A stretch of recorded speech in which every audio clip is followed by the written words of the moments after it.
Plan एकदम perfect था क्योंकि इसमें जरा भी रिस्क नहीं था। जैसा उन्होंने सोचा था, तान्या ने बहुत अच्छा सोल्यूशन दिया। ऐसी कोई प्रॉब्लम ही नहीं थी जिसे वो सॉल्व न कर पाए। पूरा प्लान तैयार करने के बाद तान्या ने 1 मिनट भी वेस्ट नहीं किया और तुरंत डॉक्टर खुराना से बात की। सारा प्लान सुनते ही डॉक्टर खुराना उसकी मदद के लिए आसानी से मान गए। कंटेजियस वायरस बनाना उनके लिए बाएं हाथ का काम था। डॉक्टर खुराना एक क्रेजी मेडिकल साइंटिस्ट थे और उनकी मेडिसिन्स और मेडिसिनल प्लान्स को आज तक कोई डॉक्टर नहीं समझ पाया था। ऑफ कोर्स जो वायरस वो बनाने वाले थे, कोई भी डॉक्टर उसका इलाज इतनी आसानी से नहीं निकाल सकता था। अमित की मदद से डॉक्टर खुराना ने एक जानवर में से उस कंटेजियस वायरस को फैलाने के लिए सोर्स निकाल लिया। डॉक्टर खुराना ने कहा, इस तरीके के एक दूसरे को छूने से फैलने वाले वायरस के सिम्टम्स नॉर्मल फ्लू की तरह होंगे। ये शायद थोड़ा सीरियस लगे, लेकिन इससे बच्चों को कोई नुकसान नहीं पहुंचेगा। इससे पहले ये वायरस कभी नहीं फैला, इसलिए अभी तक इसके रिकॉर्ड्स और इसका ट्रीटमेंट कहीं नहीं है। इसलिए वो लोग इसका एंटीडोट इतनी आसानी से नहीं बना पाएंगे। लेकिन आप चिंता मत करो, क्योंकि मुझे पता है इसका वैक्सीन कैसे बनेगा। तान्या ने पूछा, आपने इससे पहले कभी इसे टेस्ट किया है? डॉक्टर खुराना ने सर हिलाते हुए कहा, ऑफ कोर्स, मैं पहले बहुत बार इसे टेस्ट कर चुका हूँ। यहाँ तक कि मैंने ये खुद पर भी टेस्ट किया है। इस डिस्कवरी के बारे में जानकर आलिया का ग्रुप हैरान हो गया। वो सोचने लगे कि शायद इन्हीं रीजंस की वजह से उन्हें सब क्रेजी साइंटिस्ट के नाम से पहचानते होंगे। तो फिर अब हम इसका इस्तेमाल करेंगे।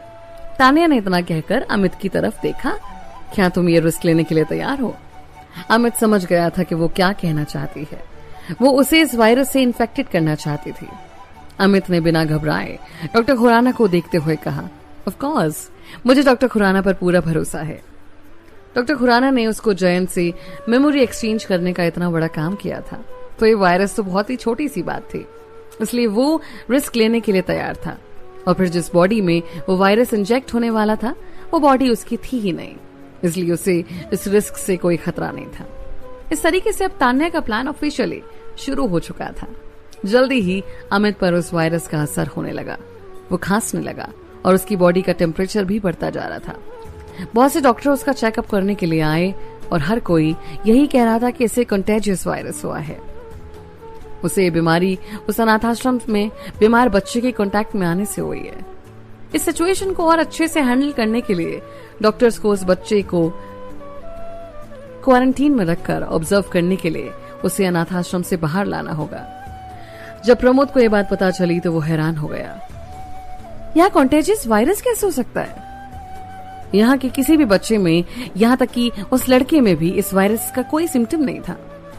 तान्या ने कहा, उसने मास्क पहनकर अपना चेहरा ढक रखा था। शायद वो वायरस उसकी बॉडी में अभी पूरी तरीके से डेवलप नहीं हुआ। चाहे कुछ भी हो, बच्चों का चेकअप करवाने के लिए उन्हें हॉस्पिटल ले जाना होगा। प्रमोद अंकल, अभी तक उस बच्चे के टच में जो भी आए हैं, उन सबको वहां से भेजो ताकि जल्दी से जल्दी हम चेकअप कर सकें। उन सब लोगों में आप भी शामिल हो। पहले तो प्रमोद ने उसकी बातों पर विश्वास नहीं किया, लेकिन जब उसने सिंघानिया फैमिली से बात की और उन्होंने बताया कि सच में जयंत उस कंटेजियस वायरस से बीमार हो गया है, तो फिर वो तान्या की बात मान गया। इनफैक्ट उसे डर था कि कहीं इस वायरस से वो खुद न इन्फेक्ट हो गया हो। वहां हर किसी के इकट्ठा हो जाने के बाद सबसे पहले चेकअप के लिए प्रमोद का ब्लड सैंपल लिया गया। उसके बाद हर किसी को ऐसा करना पड़ा। उस बीमार बच्चे को ले जाने के लिए तान्या ने अरेंजमेंट्स करवा ली थी। उसी से वो वायरस फैला था, इसलिए उसे आइसोलेशन में रखा गया। आखिर अनाथाश्रम में बहुत सारे बच्चे थे, इसलिए उस वायरस के फैलने के चांसेस बहुत ज्यादा थे। अमित ने खुद को प्रमोद को कॉल करके याद दिलाया कि बच्चों को कुछ नहीं होना चाहिए, क्योंकि वही बच्चे सिंघानिया फैमिली के लिए बहुत जरूरी थे और उन्हें बचाना भी उनके लिए बहुत जरूरी था। प्रमोद इस स्थिति की गंभीरता को समझ गया, इसलिए उसने पूरी तरीके से कोऑपरेट किया। अंधेरा होने के बाद भी अनाथ आश्रम में हलचल मच रही थी। हर किसी के चेहरे पर डर था। अगर सच में वो कंटेजियस वायरस पूरे अनाथ आश्रम में फैला तो उनका सीक्रेट सबके सामने आ जाएगा। बात बाहर आने के बाद कोई नहीं बच पाएगा, चाहे वो सिंघानिया फैमिली जैसी पावरफुल फैमिली के साथ ही काम क्यों न करते हों। इसलिए हर कोई यही उम्मीद लगा रहा था कि बस एक नॉर्मल इन्फेक्शन हो। हैरानी की बात यह थी कि भागा दौड़ी से पूरा दिन निकल जाने के बाद प्रमोद को अचानक खांसी होने लगी। पहली खांसी होने से वो खुद हैरान हो गया। एक टीवी सीरियल की तरह उसके खांसते की हर कोई उसकी तरफ देखने लगा और उससे कुछ कदम दूर हो गया। मैं खुद को एक्सप्लेन करने के लिए प्रमोद ने मुंह खोला, लेकिन खांसी के कारण वो कुछ बोल नहीं पाया। तान्या ने तुरंत अपने लोगों को ऑर्डर दिया, मैनेजर को इंस्पेक्शन के लिए क्वारंटीन में ले जाओ। Yes ma'am. अजीत और पुनीत अभी भी मास्क और ग्लोव्स पहने हुए थे, बॉडीगार्ड के गेटअप में थे और तुरंत प्रमोद को वहां से ले गए। प्रमोद पूरा घबरा गया था। मुझे जाने दो, मैं बिल्कुल ठीक हूं, मैं। और फिर वो खांसने लगा। तानिया ने कहा, प्रमोद अंकल प्लीज आप हमारे साथ कोऑपरेट करें, हम नहीं चाहते कि ये वायरस और फैले, हमें इसे फैलने से रोकना ही होगा। तानिया की ये बातें सुनकर बाकी लोग भी यही उम्मीद करने लगे कि प्रमोद को जल्दी से जल्दी वहां से ले जाया जाए, चाहे वो उनका मैनेजर ही क्यों ना हो। लेकिन एक आदमी के लिए वो अपनी जान नहीं गंवा सकते थे, इसलिए जल्दी से वो प्रमोद को वहां से ले गए। क्योंकि कॉन्टेजियस वायरस की न्यूज को लोगों तक नहीं पहुंचाने देना था, इसलिए तान्या जिन डॉक्टर्स को अपने साथ लाई थी, उन्होंने अनाथ आश्रम की एक बिल्डिंग को ही क्वारंटीन सेंटर बना दिया था। किसी को भी बिना परमिशन की वहां जाना अलाउड नहीं था, और वैसे भी कोई भी वहां खुद ही नहीं जाना चाहता था। वहां के कमरे पूरी तरीके से आइसोलेटेड कर दिए थे। हर कमरे में एक बार एक गार्ड को खड़ा कर दिया। जल्दी ही प्रमोद को उनमें से एक कमरे में बंद कर दिया गया और धीरे धीरे पूरा सेंटर भरता गया। कुछ बच्चे भी इस वायरस के शिकार हो गए थे। शुरुआत में हर किसी ने यही सोचा था कि ये वायरस इतना सीरियस नहीं होगा, और तान्या का ग्रुप बस ऐसे ही राई का पहाड़ बना रहा था। हालांकि बहुत सारे लोगों को लगातार क्वारंटीन सेंटर में भेजने के बाद पूरा अनाथ आश्रम चिंता में पड़ने लगा। वहां 30 वर्कर्स और 200 अनाथ बच्चे थे। अगर वो सब इन्फेक्टेड हो गए तो नतीजा यही था कि वो लोग एक्सपोज हो जाते। ऐसा होने से बचने के लिए सिंघानिया फैमिली पूरी तरीके से कोऑपरेट करने के लिए मान गई थी, और उन्होंने रिक्वेस्ट की कि हर किसी को क्वारंटीन में ही रखा जाए। ऐसा इसलिए क्योंकि अगर इस वायरस के बारे में लोगों को पता चला तो उसका सीक्रेट सबके सामने आ जाएगा और पूरी सिंघानिया फैमिली बर्बाद हो जाएगी। बहुत से वर्कर्स इस तरह जबरदस्ती क्वारंटीन में रहने के लिए राजी नहीं थे, लेकिन फिर भी सिंघानिया फैमिली चाहती थी कि ये प्रॉब्लम जितनी शांति से सुलझ सके उतना बढ़िया होगा, और उनकी इस जिद के सामने वो वर्कर्स कुछ भी नहीं कर पाए। तान्या जैन की पर्सनल असिस्टेंट थी, इसलिए वहां वही लीडर थी, और फिर इन्फेक्शन होने के डर से सिंघानियाज में से किसी ने भी वहां आने की हिम्मत नहीं की। बहुत लोगों को क्वारंटीन करने के बाद कुछ डॉक्टर्स ने तान्या को सलाह दी कि बच्चों और बड़ों को अलग अलग क्वारंटीन सेंटर में रखा जाए। उसके पीछे भी एक वैलिड रीजन था। बड़ों के मुताबिक बच्चों का इम्यून सिस्टम वीक होता है, इसलिए बड़ों के साथ उन्हें क्वारंटीन में रखने से कोई फायदा नहीं होगा। ऐसे साथ में रहने से वो ठीक नहीं हो पाएंगे, इसलिए बच्चों को बड़ों से अलग ही रखना होगा। यहाँ तक कि जिन बच्चों में कोई सिम्टम्स नहीं थे उन्हें भी 2 दिनों के लिए ऑब्जर्वेशन में रहना था। सब बच्चों को आइसोलेटेड बिल्डिंग में शिफ्ट कर दिया गया। बिल्डिंग के बाहर बहुत सारे गार्ड्स थे। तान्या के ग्रुप के अलावा हर कोई वहां अंदर नहीं जा सकता था। जब भी तान्या अपने लोगों को उन बच्चों का चेकअप करवाने के लिए ले जाती थी, उसे हमेशा यही रियलाइज होता था कि वो बच्चे बहुत ज्यादा ओबीडियंट थे। ये हैरानी की बात नहीं थी, क्योंकि उन्हें हमेशा से बस ऑर्डर्स को मानना ही सिखाया गया था। यहाँ तक कि ऐसे टेंशन भरे माहौल में भी वो बच्चे उतने ही ओबीडियंट थे। हालांकि तान्या का ग्रुप अभी भी उनकी आंखों में डर देख सकता था। उन्हें बचपन से यही सिखाया गया था कि बिना किसी सवाल जवाब के बस ऑर्डर्स को फॉलो करना है, इसलिए अभी तक उन्होंने अपने मुंह से एक शब्द तक नहीं निकाला था। जब तान्या के ग्रुप ने उन्हें खाना खाने के लिए बुलाया था, तब भी वो नॉर्मल बच्चों की तरह ना उन्होंने कोई धक्का मुक्की और ना ही कोई शरारत। चुपचाप सारे बच्चे लाइन में बैठकर अपना खाना खाने लगे, जैसे कि ये उनका कोई मिशन हो। एक बच्चे का खाना उसके गले में अटका, लेकिन उसने अपनी पूरी कोशिश की कि उसके मुंह से कोई आवाज न निकले। तान्या ने उसे देखा और तुरंत उसके पास गई। उसे उसके पास आता देख वो बच्चा घबरा गया। उसकी सहमी हुई आंखें उसे ही देख रही थी और उसे डर लग रहा था कि कहीं उसने कोई गलती तो ना कर दी है। तान्या नीचे झुकी और उसे पानी की बोतल पकड़ाई। जब भी गले में खाना अटके तो थोड़ा पानी पी लिया करो, ठीक है? तान्या ने उसे प्यार से समझाया। वो बच्चा हैरान हो गया था और उसने उसके हाथों से बोतल ली। बोतल से पानी पीने से पहले वो 1-2 सेकंड के लिए रुका। तान्या को पता था कि वो कैसे हमेशा अपने बड़ों के सामने चुप रहते थे, इसलिए उसने उससे ज्यादा बात नहीं की। वो खड़ी हुई और वहां से जाने लगी। क्या हम? अचानक एक बच्चे ने कुछ कहने की हिम्मत की। उसकी आवाज इतनी धीरे थी कि शायद ही उसे किसी ने सुना हो। हालांकि तान्या ने उसकी आवाज सुन ली थी और वो उसे देखने के लिए पीछे मुड़ी। उस बच्चे ने उसकी आंखों में देखा और जब उसे एहसास हुआ कि वो उस पर गुस्सा नहीं करेगी तो उसने पूछा, क्या हम मर जाएंगे? इस बार उसकी आवाज थोड़ी तेज थी। इनफैक्ट बाकी बच्चों ने भी उसे सुन लिया था। उसके सवाल सुनते ही सारे बच्चे तान्या को देखने लगे। इतनी सारी सहमी आंखों को देखकर तान्या ने जवाब दिया, नहीं, तुम सब ठीक हो जाओगे। इतना कहकर वो वहां से जाने के लिए मुड़ी। उसे नहीं पता था कि उसकी इस बात से बच्चों को कितना फर्क पड़ेगा।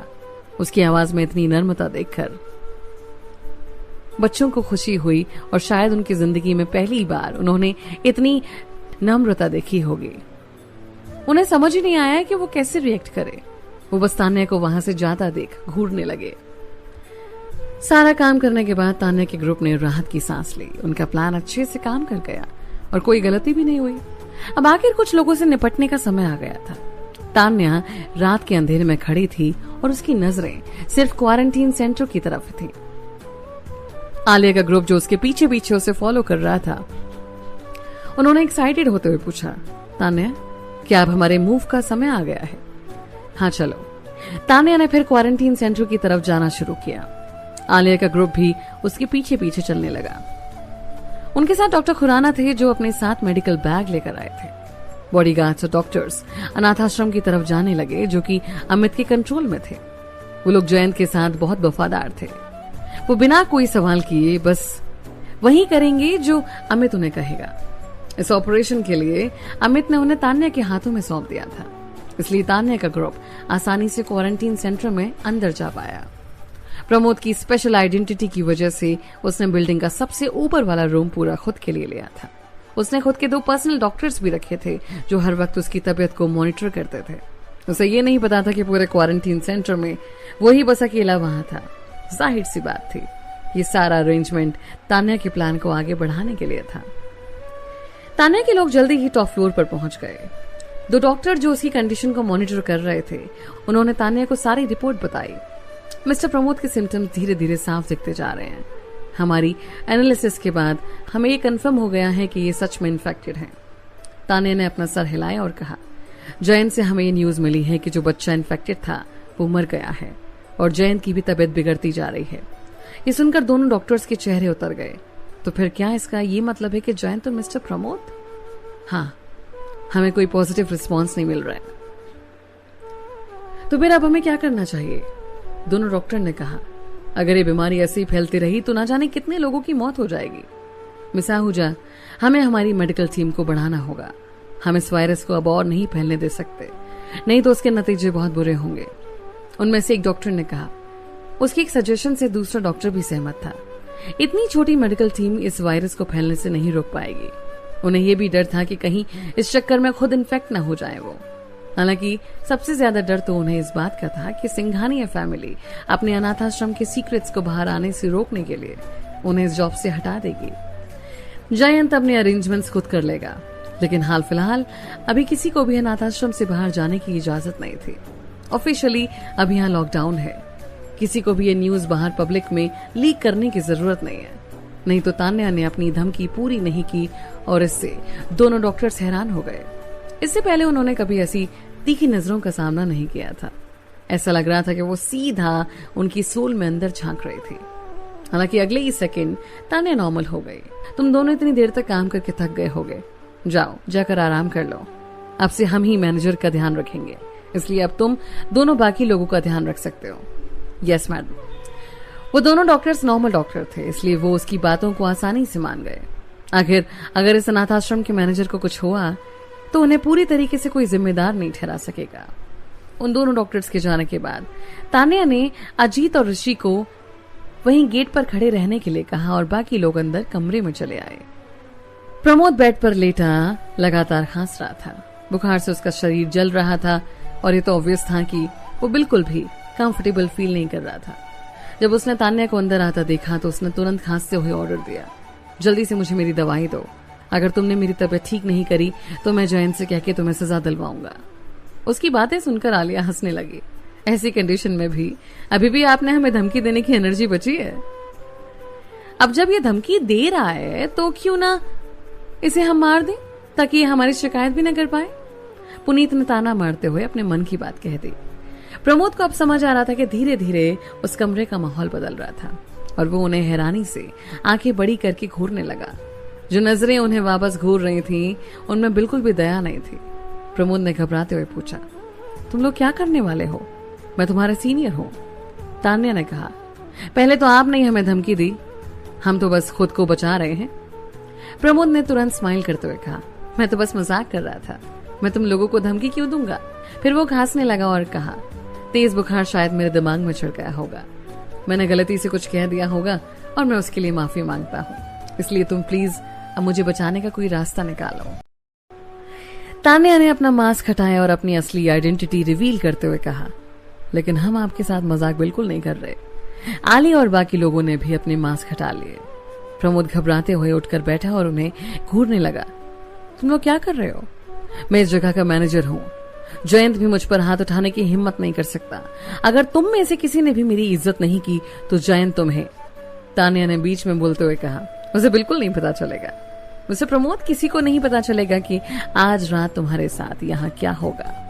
प्रमोद नहीं चाहता था कि उसका डर उसके चेहरे पर दिखे, लेकिन ना चाहते हुए भी डर उसके चेहरे पर साफ दिख रहा था। उसने डरते हुए पूछा, इसका क्या मतलब है? तान्या ने उसे घूरते हुए कहा, इसका मतलब ये है कि हम तुम्हें मारने वाले हैं। हैरानी से प्रमोद की आंखें खुली की खुली रह गईं। इससे पहले कि वो कुछ रिएक्ट करता, पुनीत ने उसे पकड़ा और उसे बेड से नीचे गिरा दिया। प्रमोद बुरी तरीके से जमीन पर जाकर गिरा। उसने गुस्से से चिल्लाते हुए कहा, मेरे साथ ऐसा करने की तुम्हारी हिम्मत कैसे हुई?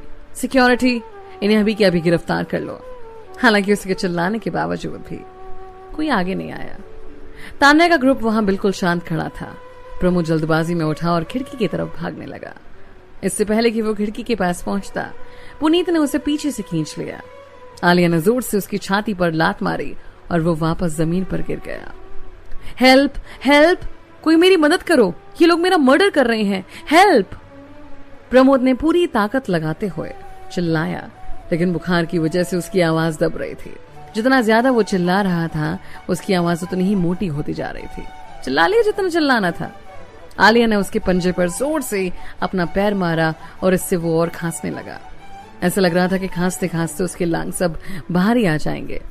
फाइनली उसकी खांसी रुकी और उसने तुरंत तान्या के ग्रुप को घूरते हुए पूछा, तुम मेरे साथ ये सब क्यों कर रहे हो? मैंने तुम लोगों के साथ कुछ गलत नहीं किया, तो फिर तुम मुझे ऐसे ट्रीट क्यों कर रहे हो?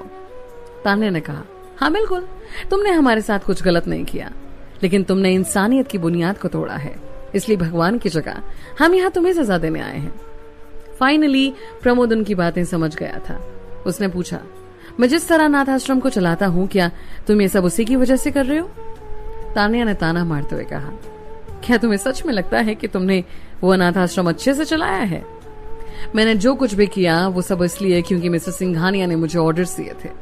मैं सिर्फ उनकी ऑर्डर्स को फॉलो कर रहा था। हम सब सिंघानिया फैमिली के लिए काम करते हैं, तो तुम ये मत कहना कि तुम्हारे हाथ बिल्कुल साफ हैं। तान्या ने अपना सर हिलाया। वाकई में तुम जैसे घटिया इंसान की देखभाल करने से हमारे हाथ गंदे होंगे। तो फिर मेरे साथ ऐसे बर्ताव करने का तुम्हें किसने हक दिया? प्रमोद ने कहा, अगर तुम सच में इतने काबिल हो तो जाओ, जाकर ये सब जयंत या पूरी सिंघानिया फैमिली के साथ करो। मैं तो सिर्फ उनका प्यादा हूं। असली मास्टरमाइंड तो वो लोग हैं। इसलिए अशोक सिंघानिया अब एक बूढ़ा और लाचार आदमी बन गया है। ये सुनकर प्रमोद हैरान हो गया। उसे उसकी बात पर विश्वास नहीं हुआ, इसलिए उसने दोबारा कंफर्म करते हुए पूछा, क्या कहा तुमने? तान्या ने उसे देखा और कहा, इसलिए अशोक सिंघानिया अब एक बूढ़ा लाचार आदमी बन गया है। मतलब तुम्हारी वजह से मिसेस सिंघानिया अभी ऐसी सिचुएशन में है। प्रमोद बेवकूफ नहीं था। वो जल्दी ही उनका सारा सच समझ गया था। तान्या ने ना तो एडमिट किया और ना ही मना किया, लेकिन जिस तरीके से उसने वो बात कही, उससे सच जानना मुश्किल नहीं था। प्रमोद ने बिल्कुल नहीं सोचा था कि वो अशोक सिंघानिया जितने पावरफुल इंसान से पंगा लेने की हिम्मत करेंगे। सिंघानिया विला एक महल की तरह था और अशोक सिंघानिया हमेशा अपने साथ बॉडीगार्ड्स रखता था। वो पहले से ही बहुत केयरफुल रहता था और तभी भी इन लोगों ने उसके साथ इतना बुरा कर दिया। आखिर लोग ऐसा कैसे कर पाए? अचानक प्रमोद को एहसास हुआ कि इससे भी एक और बड़ी चिंता की बात है। प्रमोद ने तान्या से पूछने के लिए उसकी तरफ देखा, क्या तुमने जयंत को भी नुकसान पहुंचाने का प्लान किया है? क्या ये कंटेजियस फ्लू भी तुम्ही लोगों की चाल है? तान्या ने मुस्कुराते हुए कहा, मिस्टर प्रमोद, आप तो सच में बहुत चालाक इंसान है। आपने ये भी एकदम सही गैस कर लिया। तो ये सब तुम्हारे काम है? आलिया ने एक शातिर स्माइल पास करते हुए कहा, हाँ बिल्कुल, लेकिन आपको ये सब थोड़ा लेट पता चला। प्रमोद ने हवा में अपना हाथ हिलाते हुए कहा, नहीं, तुम मुझे नहीं मार सकते। जयंत नोटिस करेगा और फिर उसे जरूर मेरी मौत से तुम पर शक होगा। सिंघानिया फैमिली तुम्हें इतनी आसानी से नहीं छोड़ेगी। तान्या ने पूछा, क्या तुम्हें सच में लगता है कि जयंत को तुम्हारी जिंदगी या मौत से कुछ फर्क पड़ता होगा? फिर प्रमोद को रियलाइज हुआ कि जयंत खुद ही अपनी बीमारी में उलझा हुआ था। अगर वो जयंत से पंगा ले सकते हैं तो क्या वो उसे, जिसकी इंपॉर्टेंस जयंत से तो कम है, उसे इतनी आसानी से माफ करेंगे? तुम कौन हो और तुम ये सब क्यों कर रही हो? अब प्रमोद के पसीने छूट रहे थे। मौत को अपने सामने देखकर उसकी खांसी भी अचानक बंद हो गई थी। तान्या ने जवाब दिया, हम ये सब बदला लेने के लिए कर रहे हैं मिस्टर प्रमोद। जिन भी मासूम बच्चों को तुमने अब तक मारा है, उन सब का बदला हम तुमसे लेंगे। डर के कारण प्रमोद की आंखें खुली की खुली रह गईं। पहले उसे लगता था कि मर्डर एक नॉर्मल चीज है, लेकिन उस टाइम उसके दिल की धड़कनें रुक गई थी। मैंने वो सब इसलिए किया क्योंकि मिस्टर सिंघानी ने मुझे ऑर्डर दिए थे। मैं सिर्फ उनके ऑर्डर्स को फॉलो कर रहा था। मैंने उनमें से किसी को भी नहीं मारा। मैं किसी की भी मौत का जिम्मेदार नहीं हूं। तुम ये सारे इल्जाम मुझ पर नहीं लगा सकते। मैं कसम खाता हूं, मैंने किसी भी इंसान को डायरेक्टली नहीं मारा। आलिया ने दोबारा उसकी छाती पर लात मारी। वो इतनी गुस्सा थी कि अभी के अभी उसका मर्डर कर देती। तुम कितने बेशर्म इंसान हो। तुमने उन्हें डायरेक्टली नहीं मारा होगा, लेकिन ऑर्डर तो तुम ही ने दिया थे ना। प्रमोद जैन, तुमने आज तक इतने मासूम बच्चों को मारा है कि अगर तुम 1000 बार भी मरो तो भी तुम्हारे गुनाहों की सजा पूरी नहीं हो पाएगी। अब जब तुम में ऑर्डर देने की हिम्मत थी तो तुम्हें उनके नतीजों को भुगतने के लिए तैयार रहना चाहिए था। अचानक हंसने से पहले प्रमोद खांसने लगा। अगर तुमने मुझे मारा तो तुम में से कोई भी यहां से जिंदा बाहर नहीं जा सकेगा। यहां सब कुछ सिंघानिया फैमिली का है। तुम उन्हें मेरी मौत का कारण क्या बताओगे? लेकिन प्रमोद ने फिर अपनी आवाज धीरे की और धमकी देते हुए कहा, लेकिन अगर तुम मुझे छोड़ देते हो तो मैं ये नाटक कर लूंगा कि यहाँ कुछ नहीं हुआ, नहीं तो हम सब साथ मरेंगे। मेरे पास सिंघानिया फैमिली की बहुत सारी इंपॉर्टेंट इन्फॉर्मेशन है। वो मेरी मौत को इतनी आसानी से नजरअंदाज नहीं करेंगे। प्रमोद को लगा कि उसकी इन बातों से वो लोग डर जाएंगे, और सच कहें तो तान्या के ग्रुप ने एक बार फिर दोबारा सोचा भी। तान्या ने कुछ कहने से पहले थोड़ा सोचा और फिर कहा, हम तुम्हें बिना मारे छोड़ सकते हैं। हमें वो सब कुछ बताओ जो तुम्हें पता है, नहीं तो हम अभी के अभी तुम्हें इस खिड़की से बाहर फेंक देंगे। पुनीत अचानक प्रमोद को पकड़ने के लिए आगे बढ़ा और घसीटते हुए उसे खिड़की के पास ले गया। उसने लात मारकर खिड़की खोली और वहां से रात की ठंडी हवाएं अंदर आने लगी। पुनीत ने प्रमोद की अपर बॉडी को खिड़की से नीचे की तरफ किया, और जब प्रमोद ने अंधेरे में बिल्डिंग के नीचे की गहराई को देखा तो वो कांपने लगा। उसका कमरा 10वें माले पर था और वहां से गिरने से वो जरूर मर जाता। उसके चेहरे पर डर देखकर पुनीत ने उसे वापस पीछे खींचा और जमीन पर गिराकर खिड़की बंद कर दी। इस तरह बार बार जमीन पर गिरने से वो कमजोर पड़ गया था। उसने अपने शरीर में बची कुछ ताकत खुद को दीवार तक घसीटने में लगाई थी। वो दीवार के सहारे बैठा और उन्हें घूरते हुए कहा, तुम लोगों में मुझे मारने की हिम्मत नहीं है। मैं इससे पहले कि वो अपनी बात पूरी करता, वो दर्द से चिल्लाने लगा क्योंकि अचानक उसका एक हाथ जोर से डिसलोकेट कर दिया गया था। उसका पूरा चेहरा पसीने से गीला हो गया था और आखिर उसे समझ आ गया था कि वो लोग सच में सीरियस थे।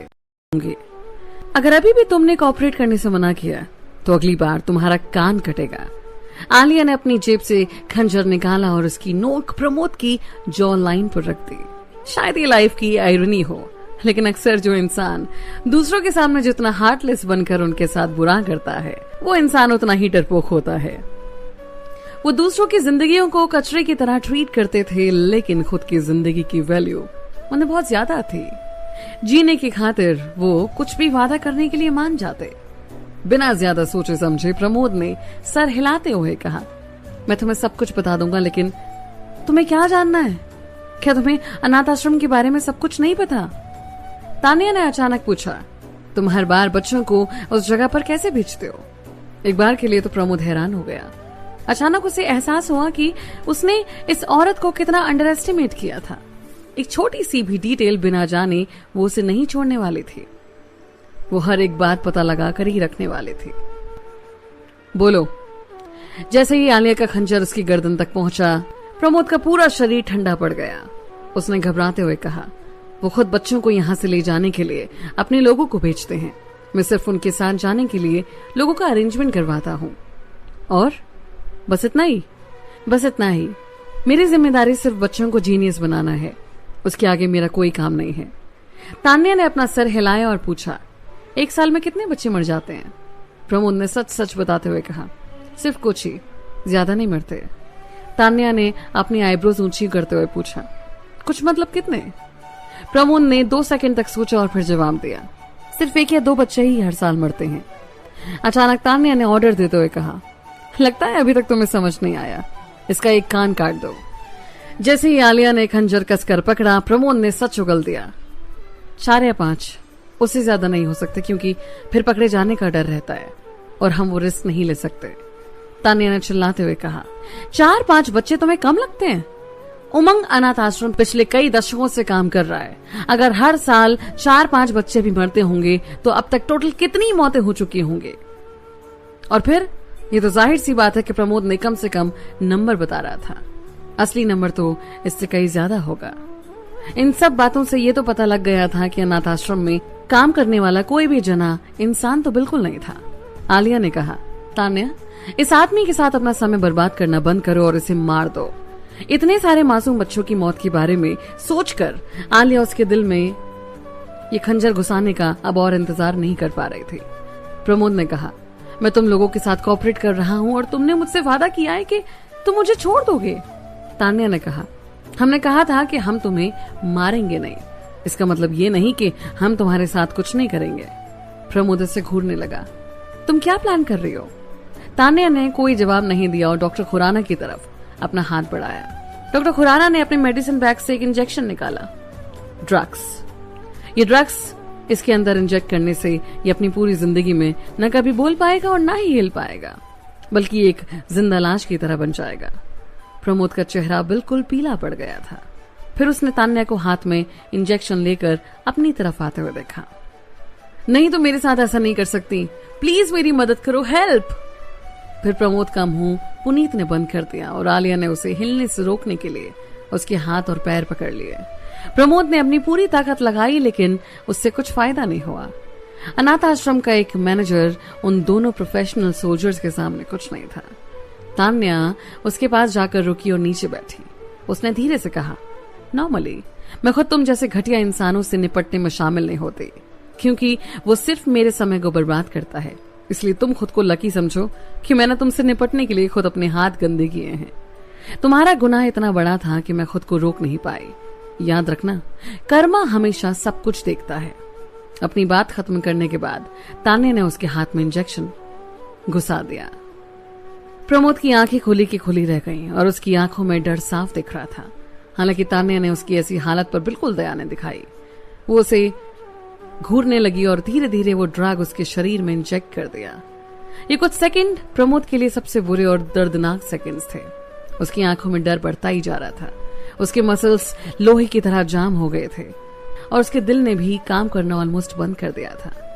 जैसे ही पूरा ड्रग उसकी बॉडी में फैला, उसके डर एकदम हाई लेवल पर था। उसकी आंखें ब्लैंक हो गईं और उसकी पूरी बॉडी सिकुड़ने लगी। आलिया और पुनीत ने जल्दी से उसे छोड़ दिया। प्रमोद जमीन पर मछली की तरह फड़फड़ाने लगा और उसके मुंह से सफेद झाग निकलने लगे। पुनीत ने डॉक्टर खुराना को देखते हुए पूछा, मिर्गी? डॉक्टर खुराना ने समझाया, ये इतना डरा हुआ था कि उसकी बॉडी उसे हैंडल नहीं कर पाई, चाहे वो डॉक्टर ही क्यों ना हो। लेकिन ऐसे दानव को तड़पता देख उसे बहुत अच्छा फील हो रहा था। आलिया ने प्रमोद को एक और लात मारी और कहा, ये इसी लायक है। जब उन मासूम बच्चों को मारने का इसने ऑर्डर दिया तब तो ये बिल्कुल नहीं डरा, और अब अपनी मौत को देखकर इतना डर रहा है। डरपोक। तुम वो बस इतने ही शब्द कह पाया क्योंकि उसकी बॉडी धीरे धीरे सिकुड़ती जा रही थी और उसके हाथ में अब थोड़ी भी ताकत नहीं बची थी। वो उन्हें घूरने लगा और तभी उसे एहसास हुआ कि उसकी बॉडी इतनी कमजोर पड़ गई थी कि वो ना कुछ बोल पा रहा था और ना ही हिल पा रहा था। वो मन ही मन सोचने लगा, क्या मैं सच में एक जिंदा लाश की तरह पड़ा रहूंगा? नहीं, ऐसा नहीं हो सकता। प्रमोद ने उठने की पूरी कोशिश की, लेकिन उसका शरीर बिल्कुल जाम हो गया था। लाख कोशिशें करने के बाद वो अपनी एक उंगली तक नहीं हिला पा रहा था। तब प्रमोद को डर का असली मतलब पता लगा। वो आंखों ही आंखों में तान्या के ग्रुप से खुद को बचाने की भीख मांग रहा था। उसकी आंखों से आंसू निकलने लगे। डॉक्टर खुराना ने कहा, इसे वापस इसके बेड पर लिटा दो। अब ये खुद नहीं हिल सकता। आलिया ने उसे उठाया और उसके बेड पर एक सामान की तरह पटक दिया। उन्होंने प्रमोद की परेशानी को इग्नोर करते हुए तान्या से पूछा, तान्या, अब आगे हमें क्या करना है? प्रमोद से निपटने के बाद वो लोग अब बाकी के दानवों से निपटना चाहते थे। तान्या ने कहा, अब हम इस जगह को नर्क में बदल देंगे, लेकिन वो उनका नर्क होगा। आलिया ने खुश होते हुए कहा, तो चलो फिर अपने काम पर लगते हैं। तान्या को चीजों को लंबे समय तक करना पसंद नहीं था, इसलिए अब जब उनका प्लान शुरू हो गया था तो वो जल्दी से जल्दी उसे खत्म करना चाहती थी। आज रात वो उन लोगों को समझाने वाली थी कि कर्मा का असली मतलब क्या होता है। जो भी लोग इस गुनाह में शामिल थे, उन सबको वो अब नहीं छोड़ने वाली थी। क्वारंटीन में बैठे उन गुनहगारों को कोई आइडिया नहीं था कि मुसीबत उनका इंतजार कर रही है। तान्या उन्हें बिल्कुल भी दया नहीं दिखाने वाली थी और आलिया का ग्रुप भी वैसा ही करने वाला था। वो लोग हर एक क्वारंटीन रूम में घुसे और सबको इंजेक्शन देते गए। जो ड्रग्स उन्हें दिए जा रहे थे वो प्रमोद को दिए गए ड्रग्स से अलग थे। ये दूसरा वाला ड्रग सिर्फ उनकी तबीयत को और बिगाड़ देगा, इससे उनकी मौत नहीं होगी। वो अपनी बीमारी का टॉर्चर सहन करने के लिए जिंदा ही रहेंगे। बच्चों को तान्या के ग्रुप ने सिर्फ एक लिक्विड दवाई दी। उस दवाई से उन्हें सिर्फ थोड़ा बुखार होगा, लेकिन उनकी फिजिकल हेल्थ पर कोई फर्क नहीं पड़ेगा। ये सिर्फ एक भ्रम पैदा करने के लिए था। तान्या का प्लान था कि वो इस कॉन्टेजियस वायरस से पूरे अनाथाश्रम को बर्बाद कर देगी। फिर वो लोग फ्यूचर में इसे कभी नहीं चला पाएंगे। बेसमेंट के लॉक को हैक करने के बाद तान्या ने वहां से सारी फाइल्स भी निकलवा दी थी। किसी को नहीं पता चलने वाला था कि उस रात सच में हुआ क्या था। सूरज के उगने से पहले अनाथाश्रम में हर कोई बीमार पड़ गया था। वो कंटेजियस वायरस इतना खतरनाक था कि बॉडीगार्ड्स और डॉक्टर्स ने अनाथाश्रम के पास तक जाने से मना कर दिया। सिर्फ तान्या का ग्रुप ही ये काम कर रहा था। उसी वक्त अमित को तान्या से वहां का सारा अपडेट मिल गया। सिंघानिया फैमिली के हर एक मेंबर को अनाथ आश्रम की कंडीशन के बारे में बता दिया गया था। जब उन्होंने वहां की वीडियो देखी जो तान्या लेकर गई थी, वो हैरान हो गए, क्योंकि उन्होंने सोचा नहीं था कि ये वायरस इतना खतरनाक होगा। यहाँ तक कि जयंत, जो कि कुछ डॉक्टर्स की टीम के अंडर स्पेशल केयर में रखा गया था, उसकी भी कंडीशन में कुछ ज्यादा इंप्रूवमेंट नहीं था। हालांकि इतने सारे लोगों को बीमार होता देख उनका पहला रिस्पॉन्स ये नहीं था कि उन्हें बचाने के लिए वो और ज्यादा लोगों को वहां भेजें, बल्कि उनका ध्यान इसी बात पर था कि कैसे वो खुद के सीक्रेट्स को बाहर आने से रोकें, सारी इन्फॉर्मेशन और प्रूफ्स को खत्म करें। इस चीज में बहुत सारे लोग शामिल हैं। ये न्यूज लीक नहीं होनी चाहिए थी, क्योंकि अगर ऐसा हुआ तो सब लोग बर्बाद हो जाएंगे, और फिर इतने सारे लोगों को बचाने के लिए उनके पास इतने रिसोर्सेज भी नहीं थे। उनका सीक्रेट जरूर बाहर लीक हो जाएगा। इसलिए उन्होंने आपस में डिसाइड कर लिया कि उमंग अनाथ आश्रम को आग से जलाकर उसका इस धरती से नामो निशान मिटा दिया जाए। जब वीडियो कॉन्फ्रेंस पर अमित ने उस हार्टलेस लोगों का डिसीजन सुना तो वो गुस्से से लाल हो गया।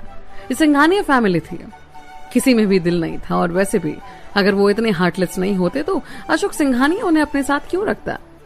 उनकी इस दुष्टता के कारण ही अब सिंघानिया फैमिली का सीक्रेट बाहर नहीं आ पाया। जाहिर सी बात थी, अमित को भी ऐसा हार्टलेस बनकर ही रहना पड़ा था। वो क्वारंटीन में रह रहे सभी लोगों को और सारी चीजों को नष्ट करने के लिए उनके इस डिसीजन को मान गया था। हर किसी के इस डिसीजन से सहमत होने के बाद भी किसी ने खुद ये काम करने की हिम्मत नहीं की। उन सबको इन्फेक्टेड होने का डर था। आखिर उन सब ने मिलकर ये जिम्मेदारी अमित के कंधों पर डाल दी, क्योंकि वही सिंघानिया फैमिली का हेड था। अमित ने उन डरपोक लोगों से यही उम्मीद की थी, लेकिन वो ये जिम्मेदारी लेने के लिए तैयार था। जब तान्या को ये बात पता चली तो उसने स्माइल करते हुए कहा, तो फिर हम अब हमारा ये प्लान कंटिन्यू रखेंगे, बाकी सब तुम हम पर छोड़ दो। ठीक है, पर सब ध्यान से करना। तुम चिंता मत करो, सब कुछ जल्दी खत्म हो जाएगा। इतना कहकर तान्या ने फोन रख दिया। अमित ने फोन रखा और फिर वो खिड़की से बाहर देखने लगा। घास पर बर्फ की एक परत जमी हुई है और बाहर बहुत ज्यादा ठंड थी। हालांकि अमित का खून इस नोबल मिशन के बारे में सोचकर एक्साइटमेंट से गर्म हो रहा था।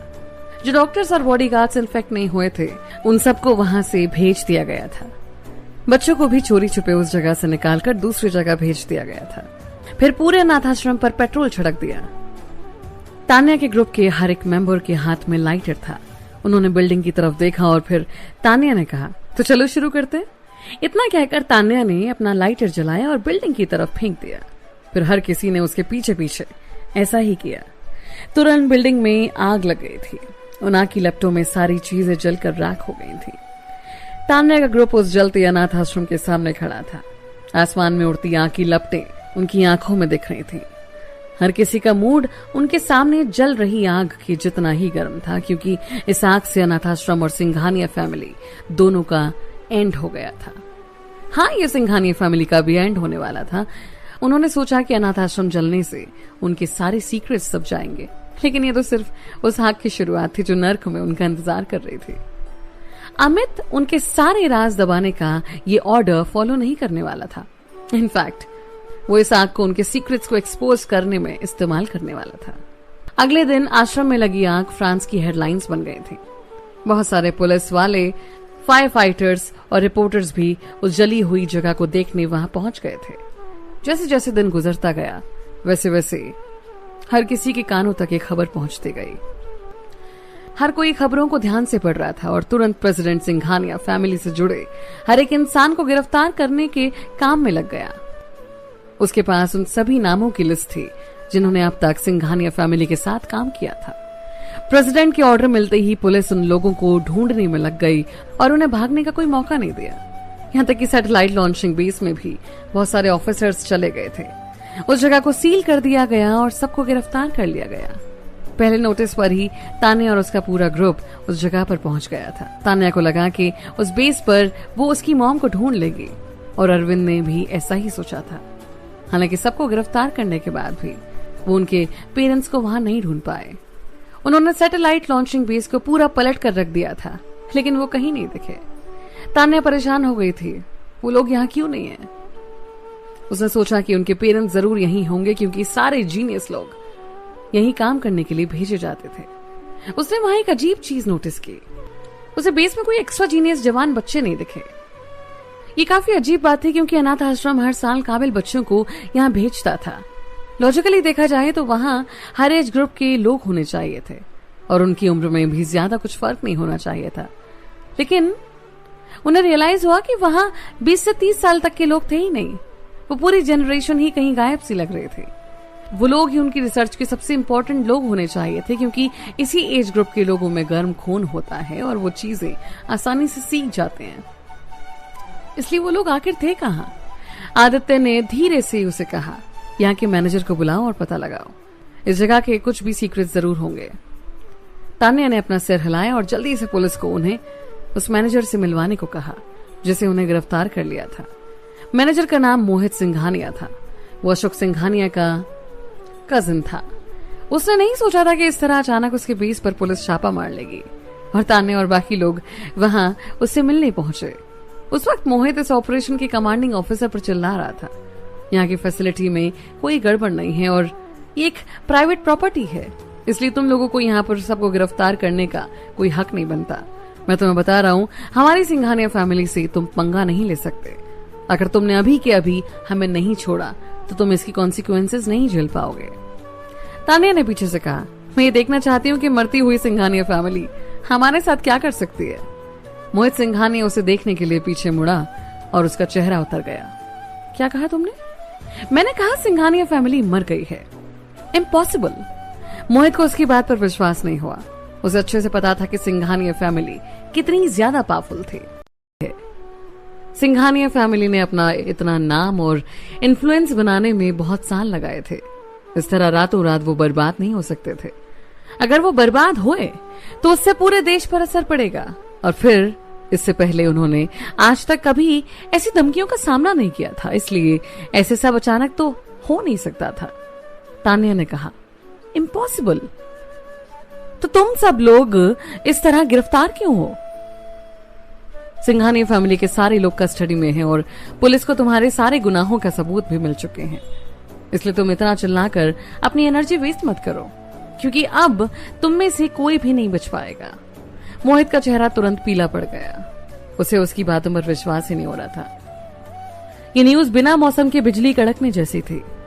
एक सेकंड पहले तक तो सब कुछ ठीक था, लेकिन अब वैसा नहीं था। उन्हें इससे बचने का टाइम नहीं मिला। वो इस सच्चाई को एक्सेप्ट नहीं कर पा रहे थे, क्योंकि इसका मतलब था कि उनकी सालों की मेहनत और सेक्रीफाइसेस सब वेस्ट हो गए थे। मोहित ने गुस्से से कहा, ये इम्पॉसिबल है, मैं इस पर विश्वास नहीं कर सकता। उसका सारा गुस्सा तान्या के लिए था। हमारी सिंघानिया फैमिली इतनी आसानी से बर्बाद नहीं हो सकती। उसकी पावर का अभी किसी को अंदाजा तक नहीं है। हम आज तक की सबसे ज्यादा इन्फ्लुएंशियल फैमिली हैं, कोई भी हमें खतरे में नहीं डाल सकता। तान्या ने पूछा, अगर ऐसा खुद जयंत सिंघानिया ने किया तो? मोहित हैरान हो गया। क्या कहा तुमने? पुनीत ने उसे बताया कि वो जयंत सिंघानिया ही है जिसने सिंघानिया फैमिली को कमजोर करने के लिए उनके सारे एविडेंसेस हमें दिए। क्या? मोहित कुछ कदम पीछे हो गया। उसकी बॉडी हिल रही थी, जैसे वो बस अभी चक्कर खाकर गिरने वाला हो।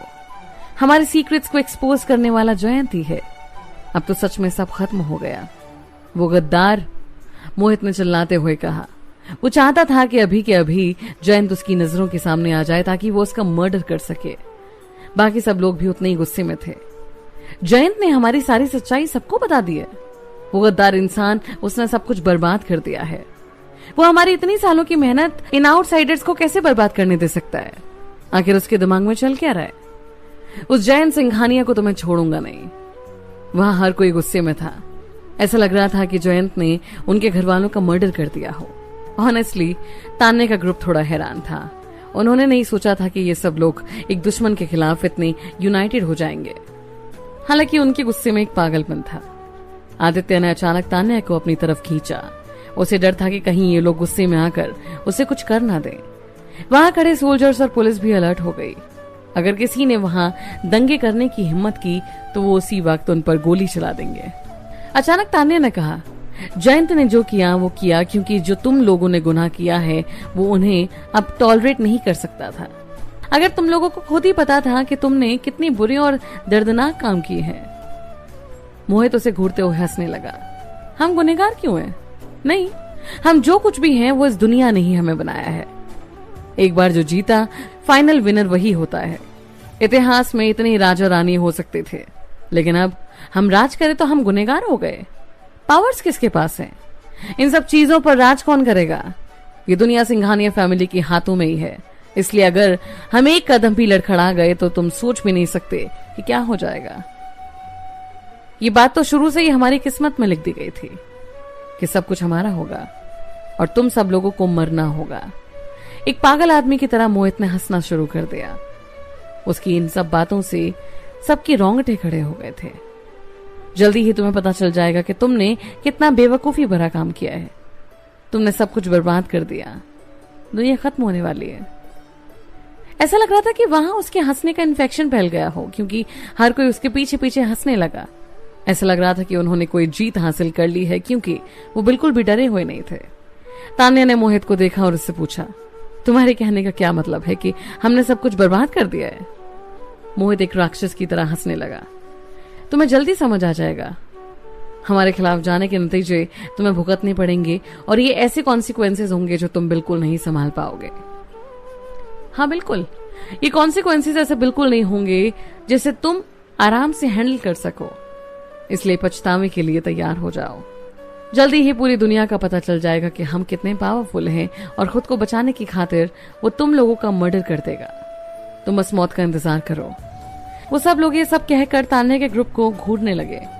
तान्या को बिल्कुल लग नहीं रहा था कि ये वो लोग ब्लफ कर रहे होंगे। उन्हें जरूर ऐसी कोई बात तो पता थी जो उन्हें नहीं पता थी, और फ्यूचर में कुछ बड़ा जरूर होने वाला है। हालांकि अब वो इतना आगे जाकर पीछे नहीं हट सकते थे। वो उन लोगों को बिना सजा दिलवाए नहीं छोड़ सकते थे। उन्होंने डिसाइड किया कि चाहे कुछ भी हो जाए वो अब पीछे नहीं हटेंगे। तान्या ने कॉन्फिडेंटली जवाब दिया। उनकी धमकियों से वो बिल्कुल नहीं डरी थी। अच्छा ऐसा है?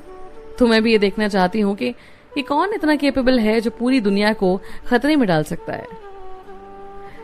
जब तक वो कोई भगवान नहीं है, मुझे नहीं लगता कि ऐसा कोई इंसान होगा भी। मोहित ने उसे ताना मारते हुए कहा, तान्या, मैं तुम्हें एडवाइस दे रहा हूं कि तुम इतनी ओवर कॉन्फिडेंट मत बनो। इस दुनिया में तुमसे बेटर और भी बहुत लोग हैं और तुम्हारी इमेजिनेशन से अलग भी चीजें हो सकती हैं। मैं तुमसे बात करके अब और अपना टाइम वेस्ट नहीं करना चाहता। क्योंकि कुछ दिनों में तुम्हें खुद ही इसके कॉन्सिक्वेंसेस देखने लगेंगे। तान्या ने पूछा, तो मुझे उन कॉन्सिक्वेंसेस के बारे में अभी क्यों नहीं बता देते? और ये सारे कॉन्सिक्वेंसेस लाने वाला इंसान कौन है? मोहित ने मुस्कुराते हुए कहा, अपना सर हिलाया।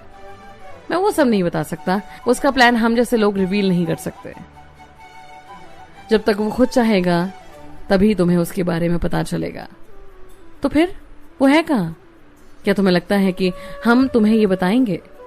हमारा टाइम वेस्ट मत करो, हम तुम्हें कुछ नहीं बताएंगे, लेकिन तुम चिंता मत करो क्योंकि जल्दी ही सब कुछ रिवील हो जाएगा। तान्या ने कमांडर को ऑर्डर देते हुए कहा, ठीक है, तो मैं इंतजार करती हूँ। इन लोगों को यहां से ले जाओ और इनसे पूछताछ जारी रखो।